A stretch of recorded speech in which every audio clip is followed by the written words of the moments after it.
ராகேல் தன் பிள்ளைகளுக்காக அழுது அந்த குழந்தை இல்லாதபடினால் ஆறுதல் அடையாதிருக்கிறாள் என்று படிச்சீங்களா? இந்த பிரசங்கத்துடைய மெயின் விஷயம் என்ன அப்படின்னா, யார் இந்த ராகேல்? இதுதான் பிரசங்கம். இந்த ராகேலை பற்றி இந்த இடத்துல கிறிஸ்துடைய பிறந்த ஒரு சம்பவத்துல ராகேலும் சேர்க்கப்பட காரணம் என்ன?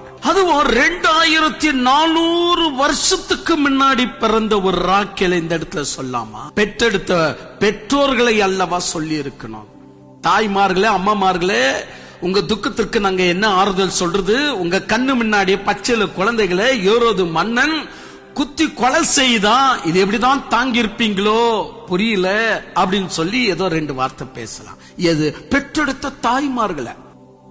ஆனால் 2400 வருஷத்துக்கு முன்னாடி வாழ்ந்த இந்த குழந்தையுடைய ஆயாவை பற்றி பேசுவதற்கு என்ன நியாயங்க?